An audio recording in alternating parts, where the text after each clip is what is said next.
আসসালামু আলাইকুম।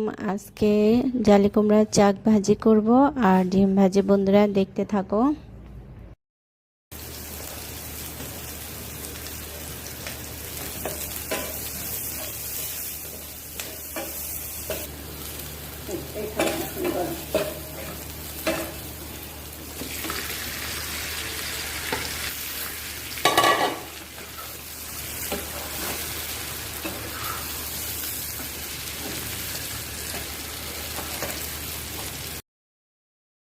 পেঁয়াজ দিয়ে ডিম ভাজি করব, সেদ্ধ ডিম ভাজি।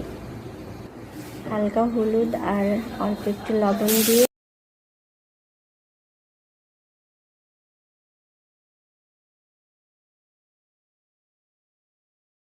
হয়ে গেল আমার ডিম ভাজিটা।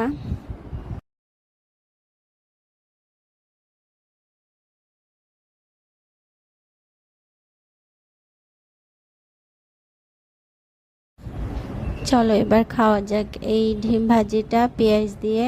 এটা মাংসের ঝোল থাকলে 2-3 দিন আগে রান্না করা, আর সেটা দিয়ে খেতে একসাথে অনেক মজা হয়। আমি খাচ্ছি, আল্লাহর কাছে শুকরিয়া। তোমরাও বাসায় এভাবে মাংসের ঝোল থাকলে সেদিন এই আইটেমটা রান্না করে দেখতে পারো কেমন লাগে। ওকে, আল্লাহ হাফেজ, সবাই ভালো থাকবে।